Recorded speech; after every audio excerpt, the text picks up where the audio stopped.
اعوذ باللہ من الشیطان اللعین الرجیم بسم اللہ الرحمن الرحیم الحمد للہ رب العالمین الصلاة والسلام علی اشرف الانبیاء والمرسلین وعلی آلہ طیبین الطاہرین المعصومین الذین اذہب اللہ عنہم الرجس وطہرہم تطہیرا اما بعد الفصل الثانی عشر فیما یجلب الرزق وما یمنع الرزق وما یزید العمر وما ینقص۔ ہماری آپ کے ساتھ گفتگو مرحوم خواجہ نصیر الدین طوسی رحمۃ اللہ علیہ کی نورانی کتاب آداب المتعلمین کی اس 12ویں فصل میں جاری ہے، اور ہم نے اپنی گزشتہ گفتگو میں رزق کی تعریف کی اور اجمالی طور پر اس مطلب کی طرف اشارہ کیا کہ ہمیں ان نورانی مطالب کی طرف توجہ دینی چاہیے جو روایات ائمہ معصومین علیہم الصلاۃ والسلام میں بیان ہوئی ہیں، جن کے مطابق وہ اسباب جو انسان کے رزق کو اپنی طرف کھینچتے ہیں ان اسباب کو اپنی زندگی میں جاری کرنا چاہیے، اور وہ اسباب جو انسان کے رزق میں کمی کرتے ہیں ان اسباب سے اجتناب کرنا چاہیے، اور وہ اسباب کہ جن کی بنیاد پر انسان کی عمر میں اضافہ ہوتا ہے انہیں اپنانا چاہیے، اور جن کی وجہ سے انسان کی عمر میں کمی ہوتی ہے ان سے اجتناب کرنا چاہیے۔ یہ وہ خلاصہ عنوان ہے اور خلاصہ ٹائٹل ہے جو اس فصل میں مرحوم خواجہ نصیر الدین طوسی رحمۃ اللہ علیہ نے بیان کیا۔ کل کی چونکہ عبارت ہم نے جو کتاب سے پڑھی وہ نہایت مختصر تھی، لہٰذا دوبارہ اس کا میں جلدی سے تکرار کرتا ہوں تاکہ آج کا اصلی عنوان ہم آپ کی خدمت میں شروع کریں۔ مرحوم خواجہ نصیر الدین طوسی رحمۃ اللہ علیہ فرما رہے ہیں ثم لا بد لطالب العلم من قوت و صحت۔ ہر طالب علم کے لیے، ہر انسان کے لیے، ہر اسٹوڈنٹ کے لیے یہ ضروری ہے کہ اس کے بدن میں توانائی پائی جائے، اس کے بدن میں صحت ہو، سلامتی ہو، عافیت ہو۔ کیوں یہ ضروری ہے ایک طالب علم کے لیے اور ایک انسان کے لیے؟ لیکون فارغ البال فی طلب العلم، کہ انسان سالم صحیح عنوان سے درس پڑھ سکتا ہے، کوئی مریض انسان درس نہیں پڑھ سکتا۔ لہٰذا وہ افراد جو بنیادی طور پر کسی نہ کسی مرض میں مبتلا ہیں انہیں تحصیل علم کے لیے میں آنے سے پہلے، یعنی حوزہائے علمیہ میں آنے سے پہلے، یونیورسٹیوں میں جانے سے پہلے اپنا بنیادی طور پر علاج کروا لینا چاہیے، کیونکہ جب تک ان کے بدن میں مرض باقی ہے، جب تک ان کے بدن میں توانائی موجود نہیں ہے، یہ تعلیم حاصل کرنے کے قابل نہیں ہے۔ لہٰذا انہیں تحصیل علم سے پہلے اپنا علاج کروانا چاہیے، اپنے بدن پر توجہ دینی چاہیے، اور جب یہ صحیح و سالم ہو جائیں تب انہیں چاہیے کہ یہ حوزہائے علمیہ میں تحصیل علم کے لیے آئیں یا یونیورسٹیوں میں پڑھنے کے لیے جائیں۔ اس عبارت کے بعد مرحوم خواجہ نصیر الدین طوسی رحمۃ اللہ علیہ فرما رہے ہیں وفی کل ذالک صنفوا کتابا۔ اس ہر ٹاپک کے بارے میں جو ہم نے یہاں آپ کی خدمت میں آج شروع کیا ہے، اس بارے میں علماء نے کتابیں تحریر کی ہیں۔ فَأَوْرَدْتُ الْبَعْضَ هَا هُنَا عَلَى الْاخْتِصَارِ۔ ان مطالب میں وہ جو علماء نے اپنی کتابوں میں تحریر کیے ہیں ان مطالب میں سے بعض مطالب کو میں یہاں بطور اختصار آپ کی خدمت میں پیش کرتا ہوں تاکہ آپ اس سے استفادہ کریں۔ لہٰذا مرحوم خواجہ نصیر الدین طوسی رحمۃ اللہ علیہ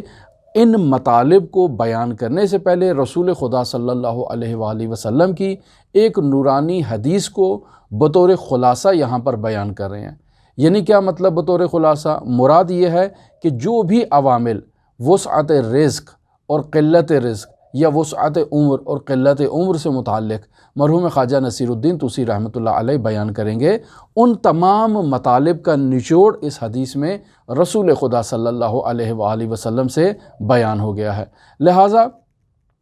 مرحوم خواجہ نصیر الدین طوسی رحمۃ اللہ علیہ ان نورانی مطالب کو بیان کرنے سے پہلے اس حدیث کو نقل کر رہے ہیں۔ ارشاد فرما رہے ہیں کہ قال رسول اللہ صلی اللہ علیہ وآلہ وسلم لا یزید فی الرزق ولا یرد القدر الا الدعاء۔ کوئی بھی چیز رزق میں اضافے کا باعث نہیں بنتی ہے، اور کوئی بھی چیز انسان کی تقدیر کو پلٹا نہیں سکتی ہے، یعنی تبدیل نہیں کر سکتی ہے سوائے دعا کے۔ یعنی انسان خالصانہ طور پر خداوند متعال کے حضور وسعت رزق کے لیے دعا کرے تو خداوند متعال اس کے رزق میں اضافہ کرے گا۔ انسان خداوند متعال کے حضور اپنی صحت اور سلامتی کے لیے دعا کرے، خداوند متعال اسے صحت اور سلامتی اور قوت کی نعمت سے مالا مال کرے گا۔ انسان خداوند متعال کے حضور اپنی قدر کی اور اپنی تقدیر کی تبدیلی کے لیے دعا کرے، خداوند متعال اس کی تقدیر میں تبدیلی لے کر آئے گا۔ لہٰذا دعا بنیادی عامل ہے وسعت رزق کے لیے، اور بنیادی عامل ہے صحت و سلامتی کے لیے، بنیادی عامل ہے انسان کے مقدرات کی تبدیلی کے لیے۔ لہٰذا بطور خاص جو لیلۃ القدر میں جہاں انسان کی تقدیر کا فیصلہ کیا جاتا ہے، مؤمنین کو ترغیب دلائی گئی ہے کہ وہ تمام رات عبادت کریں اور خداوند متعال سے اپنی اچھی تقدیر کا مطالبہ کریں۔ اس کے علاوہ انسان کو ساری زندگی اور تمام سال بھر جو ہے وہ خداوند متعال کے حضور راز و نیاز کرنی چاہیے، دعا کرنی چاہیے، خداوند متعال سے تقاضا کرنا چاہیے تاکہ وہ خدا اس بندے کے اوپر اپنی عنایت کرے، اپنا لطف کرے اور اس کے رزق میں وسعت عطا فرمائے، اس کی جسم میں صحت و سلامتی عطا فرمائے اور اسے قوت عطا کرے تاکہ یہ تحصیل علم کے میدان میں کامیاب ہو سکے۔ پھر اس کے بعد رسول خدا صلی اللہ علیہ وآلہ وسلم ارشاد فرما رہے ہیں وَلَا يَزِيدُ الْعُمْرَ إِلَّا الْبِرُّ، یعنی کوئی بھی چیز انسان کی عمر میں اضافہ نہیں کرتی سوائے نیکی کے۔ یعنی اگر انسان نیک ہے، انسان پرہیزگار ہے، تو خداوند متعال اس نیکی کے پاداش میں اور جزا میں انسان کی عمر میں اضافہ کر دے گا۔ پس خلاصہ مطلب جو مرحوم خواجہ اس حدیث کے ذریعے سے بیان کرنا چاہ رہے ہیں وہ یہی ہے کہ دعا کے علاوہ کوئی بھی چیز انسان کے رزق میں اضافہ نہیں کرتی اور انسان کی تقدیر میں تبدیلی نہیں لاتی ہے، اور اس کے علاوہ نیکی کے علاوہ کوئی ایسی چیز نہیں ہے جو انسان کی عمر میں اضافہ کر سکے۔ لہٰذا انسان کو یہ چاہیے کہ وہ اپنے ارحام یعنی اپنے بیوی بچوں کے ساتھ، اپنے والدین کے ساتھ، اپنے خاندان کے ساتھ، اپنے عزیز و اقارب کے ساتھ صلہ رحم کرے، نیکی کرے، اچھا برتاؤ کرے، حسن سلوک کرے۔ اس کے علاوہ اپنے معاشرے میں اپنے جو ہم شہری ہیں جو اس کے ساتھ معاشرے میں زندگی بسر کر رہے ہیں، جسے ہم علاقائی کہا جا سکتا ہے، جسے ہم وطن کہا جا سکتا ہے، ان کے ساتھ بھی انسان نیکی کے ساتھ برخورد کرے، نیکی کے ساتھ تعلقات قائم کرے، نیکی کی بنیاد پر اپنے روابط کو قائم کرے۔ خداوند متعال انشاءاللہ اس کے بدلے میں اس کے رزق میں اضافہ کرے گا اور اس کی عمر میں اضافہ کرے گا۔ پھر اس کے علاوہ انسان اہل ایمان کے ساتھ، تمام مؤمنین کے ساتھ، وہ دنیا کے کسی بھی کونے میں موجود ہوں، ان کے ساتھ نیکی کرے، ان کے حق میں دعا کرے۔ لہٰذا جب بھی انسان دعا کرے تو تمام مؤمنین کے لیے جہاں جہاں کہیں بھی دنیا کے جس کونے میں بھی موجود ہیں ان کے حق میں دعا کرے۔ یہ انسان کی عمر میں اضافے کا باعث بنتا ہے، یہ انسان کی ان مؤمنین کے حق میں ایک ایسی نیکی ہے کہ جس کا خداوند متعال اجر اسے اضافہ عمر کی صورت میں عطا کرے گا، جسے خداوند متعال اس کی زندگی میں وسعت رزق کے صورت میں اس کو اس کی جزا عطا کرے گا۔ لہٰذا وہ مؤمنین جو اس دنیا سے رخصت ہو چکے ہیں، جن کے لیے کوئی دعا کرنے والا نہیں ہے، جن کے لیے کوئی نیکی کرنے والا نہیں ہے، ان تمام مؤمنین کو ضرور اپنی دعاؤں میں یاد رکھیں۔ لہٰذا نیکی ایک بنیادی عامل ہے وسعت عمر کے لیے۔ یہ حدیث نقل کرنے کے بعد مرحوم خواجہ نصیر الدین طوسی رحمۃ اللہ علیہ باقاعدہ مطالب کو پوائنٹ وائز جو ہے نا وہ بیان کرنا شروع کر رہے ہیں۔ لہٰذا پہلا عامل فَيَثْبُتُ بِهَذَا الْحَدِيثِ ان ارتکاب الذنب یسبب حرمان الرزق۔ یہاں مرحوم خواجہ نصیر الدین طوسی رحمۃ اللہ علیہ باقاعدگی کے ساتھ ان عوامل کو بیان کرنا شروع کر رہے ہیں کہ جو عوامل انسان کی زندگی سے رزق کو کم کرتے ہیں، یعنی تمام عوامل کو مرحوم خواجہ سٹیپ وائی سٹیپ جو ہے نا وہ یہاں پر بیان کرنا چاہ رہے ہیں۔ پہلا نقطہ جس کی طرف اشارہ کر رہے ہیں فَيَثْبُتُ بِهَذَا الْحَدِيثِ، یعنی یہ جو ہم نے رسول خدا صلی اللہ علیہ وآلہ وسلم کی نورانی حدیث آپ کی خدمت میں بیان کی ہے، اس حدیث سے یہ مطلب ثابت ہو رہا ہے کہ ان ارتکاب الذنب، کہ انسان اگر گناہ کا مرتکب ہوتا ہے، یسبب حرمان الرزق، اس گناہ کے ارتکاب سے انسان کی زندگی میں رزق میں وافر طور پر کمی آتی ہے، یعنی انسان کا رزق کم ہوتا ہے گناہ کی وجہ سے، انسان کی عمر میں کمی آتی ہے گناہ کی وجہ سے۔ یہ مطلب تو پہلے بھی بیان ہو چکا ہے۔ پس گناہ انسان کے رزق میں کمی کا باعث بنتا ہے، لہٰذا یہ پہلا مطلب ہے جسے مرحوم خواجہ نصیر الدین طوسی رحمۃ اللہ علیہ بطور کلی بیان کر رہے ہیں اس حدیث کے نچوڑ کے طور پر۔ لیکن گناہ میں ایک ایسا گناہ ضرور ہے کہ جو بنیادی کمی واقع کرتا ہے انسان کے رزق میں، اور وہ ہے کذب۔ لہٰذا مرحوم خواجہ اس کی طرف اشارہ فرما رہے ہیں،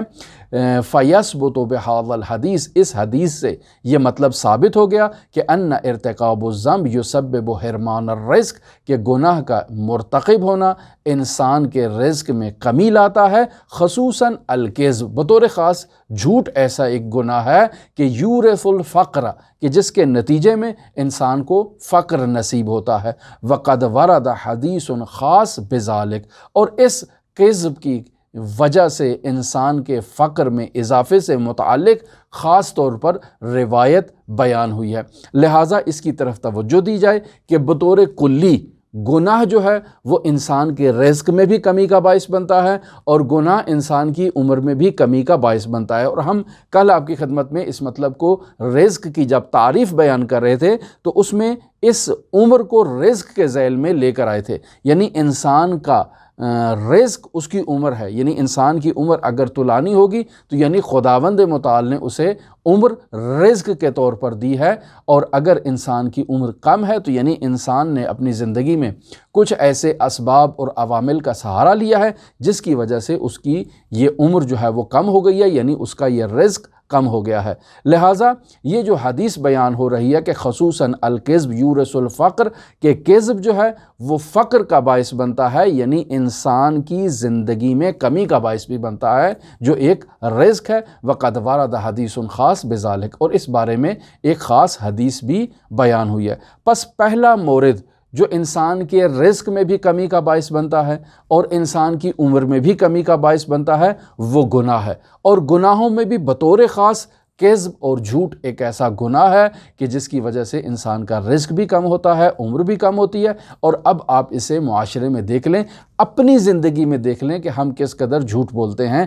اپنے روزمرہ معاملات میں، اپنے رشتہ داروں سے تعلقات قائم کرنے میں، اپنے دوستوں سے، اپنے جو جان پہچان والے ہیں، اور خصوصاً یہ سوشل میڈیا پہ کس قدر ہم جھوٹ کا سہارا لیتے ہیں۔ اب آپ اس سے خود اندازہ لگا لیں کہ ہمارا رزق کیوں کم ہوتا ہے۔ لہٰذا دوسرا عامل جسے مرحوم خواجہ نصیر الدین طوسی رحمۃ اللہ علیہ بیان فرمانا چاہ رہے ہیں، وَقَذَ الصُّحْبَةُ جُنُبًا يَمْنَعُ الرِّزْقَ، یعنی انسان حالت جنابت میں اپنے دوستوں کے ساتھ، اپنے گھر والوں کے ساتھ، اپنے خاندان کے دوسرے احباب کے ساتھ خوش گپیوں میں مصروف رہے۔ ہم نے متعدد واقعات اس سلسلے میں علماء سے نقل کیے ہیں کہ مجنب کی جو خباثت ہے، مجنب کے وجود میں جو ایک ایسی پلیدگی پائی جاتی ہے، ملائکہ اس سے متنفر ہیں۔ لہٰذا علماء ایسے فرد کو نہ تو اپنی کلاس میں آنے دیتے تھے، نہ اپنی محفل میں بیٹھنے کی اجازت دیتے تھے جب تک یہ شخص اس جنوب سے پاکیزہ ہو کر ان کی محفل میں حاضر نہ ہو۔ متعدد واقعات آپ مشاہدہ فرما لیں جو ہم نے ابھی تک آپ کی خدمت میں بیان کیے ہیں جنوب سے متعلق۔ لہٰذا مرحوم خواجہ بھی اس مطلب کی طرف اشارہ فرما رہے ہیں، وَقَذَ الصُّحْبَةُ جُنُبًا، یعنی انسان حالت جنابت میں گفتگو میں مصروف رہے، یہ انسان کے رزق میں بنیادی طور پر کمی لاتا ہے۔ یمنع الرزق، یعنی رزق کے لیے ایک رکاوٹ ہے اور ایک مانع ہے۔ اب ہم اپنی زندگی میں جھانک کے دیکھیں کہ کیا آیا ہم ایسا تو نہیں کرتے ہیں کہ ہم پر غسل جنابت واجب ہے اور ہم غسل جنابت کو انجام نہیں دے رہے اور اپنے روزمرہ زندگی کے کاموں میں مصروف ہو گئے ہیں، دوستوں سے باتیں کر رہے ہیں، زندگی کے کام انجام دے رہے ہیں، اور پھر جب ہمیں کبھی وقت ملے تو ہم غسل جنابت کر لیتے ہیں، اور بسا اوقات یہ بھی ہو کہ ہمیں بھول ہی جائے اور ہم غسل جنابت ہی کرنا بھول جائیں۔ وہ افراد جنہیں اصلاً غسل جنابت کرنے کا طریقہ ہی معلوم نہیں ہے، اور وہ ظاہری بات ہے کہ اپنے روزمرہ معاملات میں وہ ان پہ غسل جنابت واجب ہوتا ہے، لیکن انہیں طریقہ اور غسل جنابت انجام دینے کا طریقہ انہیں معلوم نہیں ہے، جس کے نتیجے میں ان کی تمام زندگی ہی اسی خباثت کے ساتھ گزرتی ہے۔ لہٰذا اب آپ خود اندازہ لگائیں کہ ان کی زندگی میں مشکلات کیوں نہ آئیں، ان کی زندگی میں تنگی رزق کی مشکل کیوں نہ ہو۔ یہ ان افراد سے میں مخاطب ہوں کہ جو معمولاً دینی اصطلاحات کو نہیں جانتے، جو دینی تعلیمات سے دور ہیں۔ وہ افراد جو متدین ہیں، وہ افراد جو دینی تعلیمات کو بخوبی جانتے ہیں، یقینی بات ہے کہ وہ ان امور کی بطور خاص رعایت کرتے ہیں، وہ مخاطب نہیں ہیں۔ ہمارا مخاطب ابھی عام افراد ہیں۔ لہٰذا دوسرا عامل یعنی جنب کی حالت میں انسان گفتگو کرے، یہ انسان کے رزق میں کمی کا باعث بنتا ہے۔ تیسرا عامل جو مرحوم خواجہ نصیر الدین جس کی طرف اشارہ کر رہے ہیں وہ نیند ہے، یعنی انسان زیادہ نیند کرے۔ لہٰذا فرما رہے ہیں وَقَضَا کثرت النوم، یعنی انسان کثرت کے ساتھ نیند کرے، یہ سونا انسان کے رزق میں کمی کا باعث بنتا ہے۔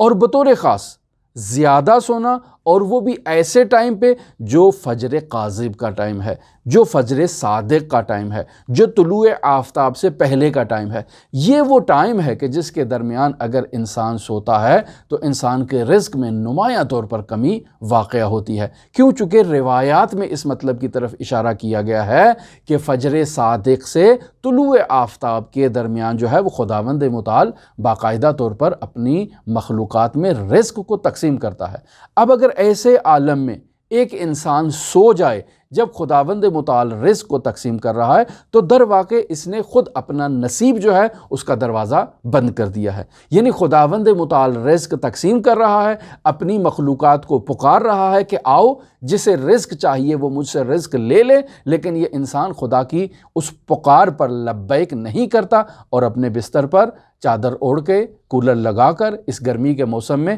خوب مزے سے سو رہا ہے، اور پھر جب اٹھتا ہے دوپہر کو 12 بجے، دوپہر کو 1 بجے، تو اس وقت کہتا ہے کہ ہمارے رزق میں مشکلات ہیں۔ کوئی ایسا وظیفہ بتا دیجئے کہ ہمارے رزق میں وسعت ہو جائے، خداوند متعال کی طرف سے کچھ ایسی کرامت ہو جائے کہ ہمارا رزق اضافی ہو جائے۔ بھائی آپ نے خود اپنے رزق کو لات ماری ہے، اور جب خداوند متعال آپ کو پکار رہا تھا اور رزق کی تقسیم میں آپ کا نام لکھا ہوا تھا اس فہرست میں، آپ اس وقت حاضر نہیں ہوئے اور آپ نے خداوند متعال سے اپنا رزق نہیں لیا، لہٰذا اس رزق سے محرومی کا بنیادی سبب خود آپ کا وجود ہے۔ ہم نے 2 اصطلاحات استعمال کی، فجر کاذب اور فجر صادق۔ ہم پہلے بھی اس کی وضاحت آپ کی خدمت میں بیان کر چکے ہیں کہ یہ 2 نجومی اور فقہی اصطلاحات ہیں۔ یعنی علم الفقہ میں جب آپ فقہی تعلیمات حاصل کرتے ہیں تو وہاں یہ بات کی جاتی ہے کہ فجر کاذب ہے، فجر صادق ہے۔ یہ علم النجوم کی جب آپ بات کرتے ہیں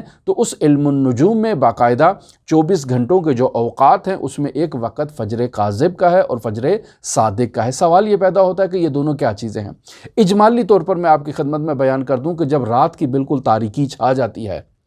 اور ہر طرف اندھیرا ہی اندھیرا ہوتا ہے، تو آدھی رات گزرنے کے بعد جب جیسے ہی صبح کے قریب ہمارا وقت پہنچتا ہے تو مشرق کی طرف افق پر ایک جو سفیدی ہے وہ نمودار ہوتی ہے۔ اس سفیدی کے نمودار ہونے کو فجر کاذب کہتے ہیں۔ یعنی اب رات ختم ہو چکی ہے اور ہم دن کی طرف جانا چاہتے ہیں، یہ وسط کا وقت ہے، ابھی رات کے اختتام کا اعلان کر رہی ہے یہ سفیدی کہ اب رات ختم ہو چکی ہے، اب رات نہیں ہے، اب جو ہے نا وہ ہم دن کی طرف بڑھنے لگے ہیں۔ یہ فجر صادق ہے، فجر کاذب ہے، معذرت کے ساتھ یہ فجر کاذب ہے۔ اسے فجر کاذب اس وجہ سے کہا جاتا ہے کہ اس وقت ابھی نماز فجر کا وقت نہیں ہوا، لہٰذا یہ کاذب ہے۔ انسان گمان نہ کرے کہ یہ سفیدی آ گئی ہے تو اب ہمیں صبح کی نماز پڑھ لینی چاہیے، نہیں، اب انسان اٹھے، وضو کرے، نماز تہجد پڑھے، خداوند متعال سے راز و نیاز کرے، گفتگو کرے، اور جب یہ سفیدی مشرق کی جانب پھیل جائے تو اس کا مطلب ہے فجر صادق ہو چکی ہے۔ اور یہ فجر صادق نماز فجر کی فضیلت کا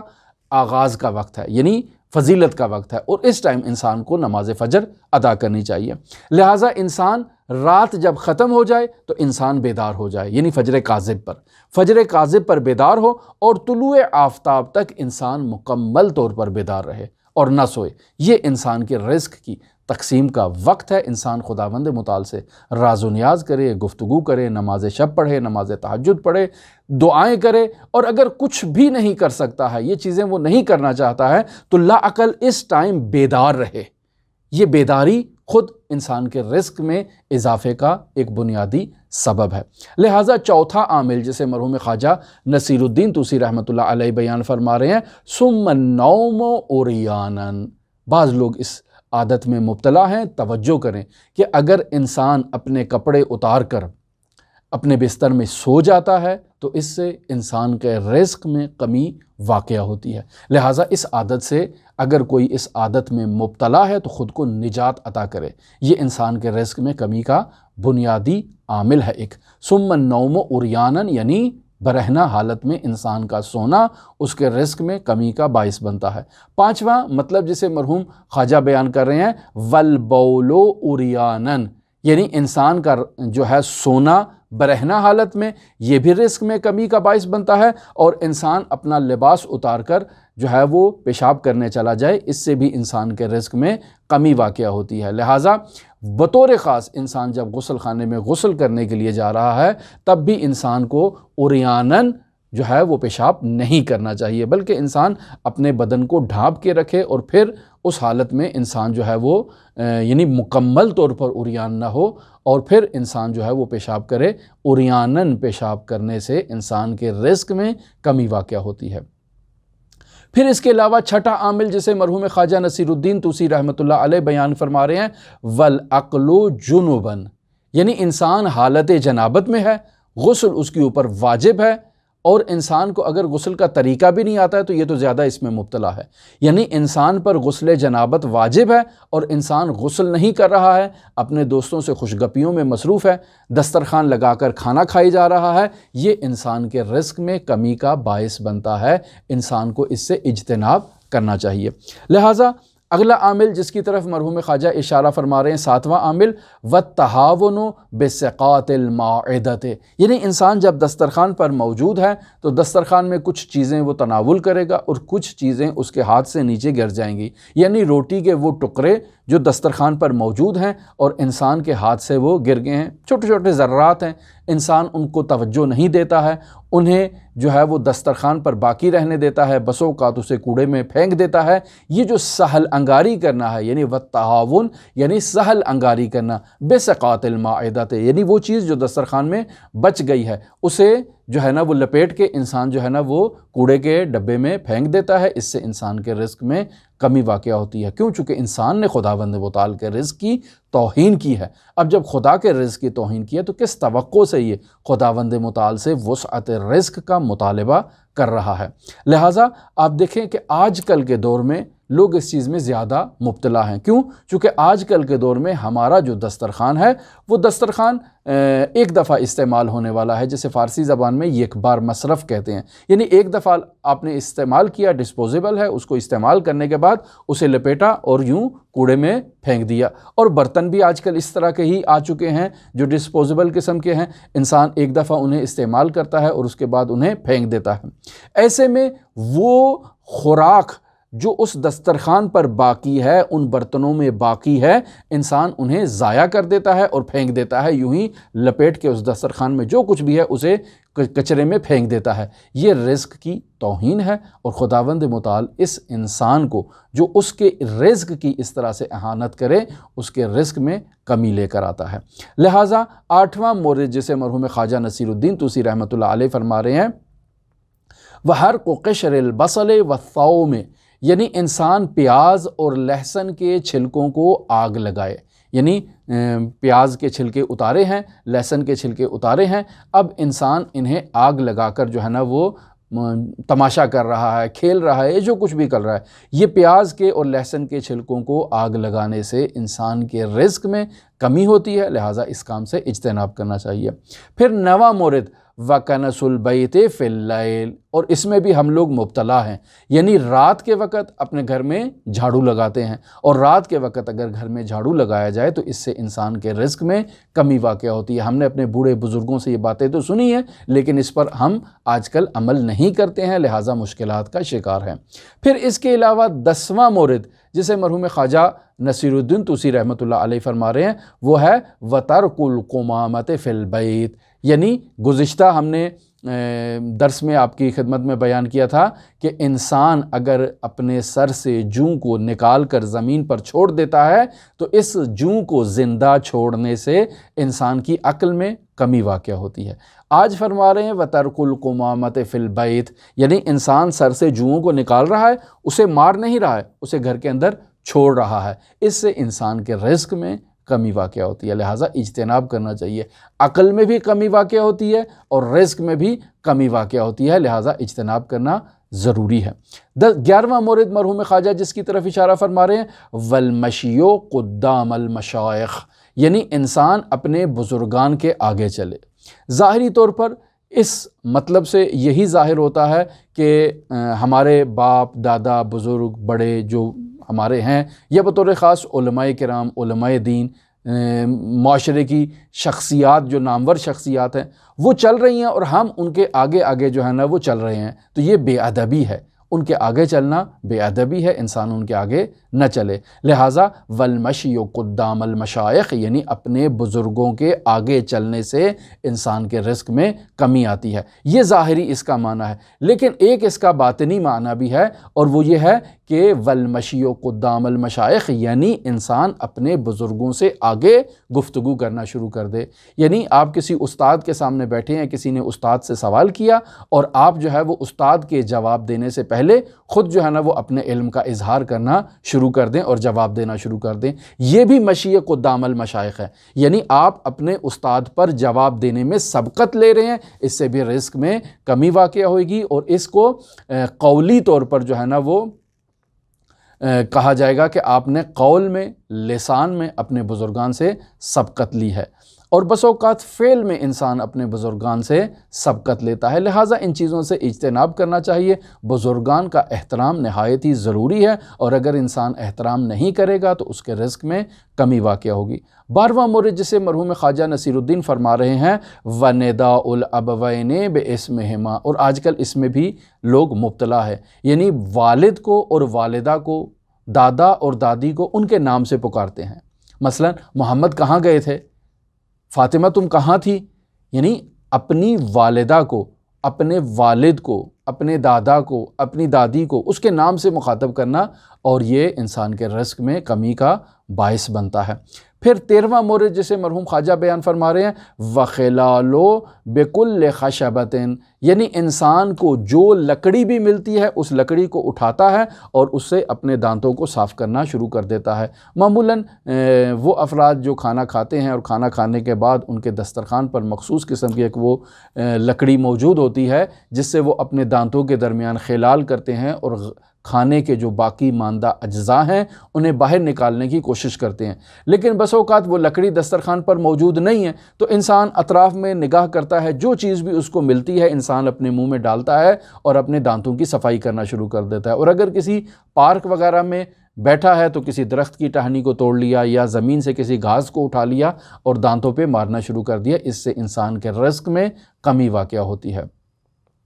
13واں مورد جسے مرحوم خواجہ بیان فرما رہے ہیں وَغَسْلُ الْيَدَيْنِ بِالتُّرَابِ وَالطِّينِ، یعنی انسان اپنی ہاتھوں کو مٹی سے دھوئے، مٹی سے صاف کرے، تو یہ انسان کے رزق میں کمی کا باعث بنتا ہے، لہٰذا انسان کو اس سے اجتناب کرنا چاہیے۔ 15واں مورد جسے مرحوم خواجہ بیان فرما رہے ہیں وَجُلُوسُ عَلَى الْعَتَبَةِ، یعنی انسان اپنے دروازے پہ جا کر بیٹھ جائے، جسے ہم کہتے ہیں گھر کی دہلیز پر بیٹھنا۔ یہاں ہم نے دیکھا ہے کہ بس اوقات ایران میں رسم ہے کہ بوڑھی خواتین اپنے گھر کے دروازے پر آ کر بیٹھ جاتی ہیں، اور ہمارے بھی ہاں یہ رسم ہے کہ بعض بزرگ بوڑھے جو ہیں وہ رات کے وقت یا جب سورج غروب ہوتا ہے تو وہ گھر کے باہر آ کر اپنے گھر کی دہلیز پر بیٹھ جاتے ہیں تاکہ کوئی بھی گلی سے گزر رہا ہو تو اس سے سلام دعا کریں، احوال پرسی کریں، لیکن دہلیز پر بیٹھنے سے انسان کے رزق میں کمی واقع ہوتی ہے اور انسان کو اجتناب کرنا چاہیے۔ اور پھر اس کے علاوہ 16واں مورد جسے مرحوم خواجہ بیان فرما رہے ہیں وَاتِّقَاءُ عَلَى أَحَدِ زَوْجِهِ الْبَابِ، یعنی انسان کا دروازہ ہے اور دروازے کے دو جو ہے نا وہ حصے ہوتے ہیں، انسان ایک کسی حصے کے ساتھ جو ہے نا وہ ٹیک لگا کر کھڑا ہو جائے، اس سے بھی انسان کے رزق میں کمی واقع ہوتی ہے اور ایسے اس کو نہیں کرنا چاہیے۔ 17واں مورد جسے مرحوم خواجہ بیان فرما رہے ہیں وَالتَّوَضُّعُ فِي الْمَبْرَزِ، یعنی انسان واش روم کے اندر جائے اور واش روم میں وضو کرنا شروع کر دے، اس سے انسان کے رزق میں بھی کمی واقع ہوتی ہے۔ قدیم میں لوگ اس چیز کا خیال رکھتے تھے اور خاص خیال رکھتے تھے کہ انسان کے بیت الخلاء کا پانی جو ہے وہ علیحدہ کسی جگہ پر کسی کنویں میں جائے، اور باقی جو باورچی خانے کا پانی ہے یا اس کے علاوہ جو انسان کا وضو کا پانی ہے وہ پودوں میں، کیاریوں میں یا کسی ایسی جگہ پر چلا جائے جہاں اس کا درست استعمال ہو، اور یہ دونوں پانی آپس میں مکس نہ ہوں۔ کیوں؟ چونکہ یہ جو پانی باورچی خانے سے متعلق ہے یا یہ جو پانی انسان کے وضو سے متعلق ہے یہ صاف پانی ہے، تمیز ہے، اسے جو ہے وہ پودوں کو دیا جا سکتا ہے، لیکن وہ بیت الخلاء کا جو پانی ہے اس کے ساتھ اس کو اگر آپ مکس کر دیں گے تو اس کا مطلب ہے کہ آپ نے ایک صاف اور شفاف پانی کو ضائع کر دیا ہے۔ البتہ آج کل جو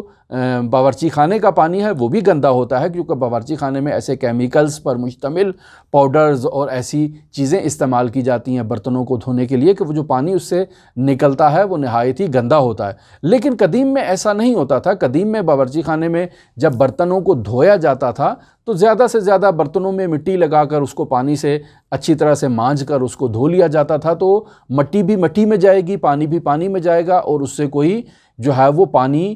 زمین کے لیے بھی نقصان دہ نہیں ہے اور وہ پانی دوبارہ اپنی طبیعی حالت میں واپس پلٹ جائے گا۔ لیکن اگر آپ اسے بیت الخلاء کے پانی میں مکس کر دیں گے تو اس سے انسان کے رزق میں کمی واقع ہوتی ہے، لہٰذا فرما رہے ہیں کہ انسان بیت الخلاء کے اندر وضو نہیں کرے، اور اگر بیت الخلاء میں وضو کرے گا تو اس سے انسان کا رزق جو ہے وہ کم ہوگا۔ اور آج کل ہم اس میں مبتلا ہیں، ہمارے تمام لوگوں کے گھروں میں معمولاً واش بیسن جو ہے وہ بیت الخلاء کے اندر ہی ہوتا ہے، حتیٰ کہ حمام بھی، غسل خانہ بھی بیت الخلاء کے اندر ہوتا ہے، یعنی انسان وہیں پہ غسل کرتا ہے، وہیں پہ بیت الخلاء کرتا ہے، وہیں پہ وضو کرتا ہے، جبکہ یہ چیزیں درست نہیں ہیں، ان میں جدائی ہونی چاہیے۔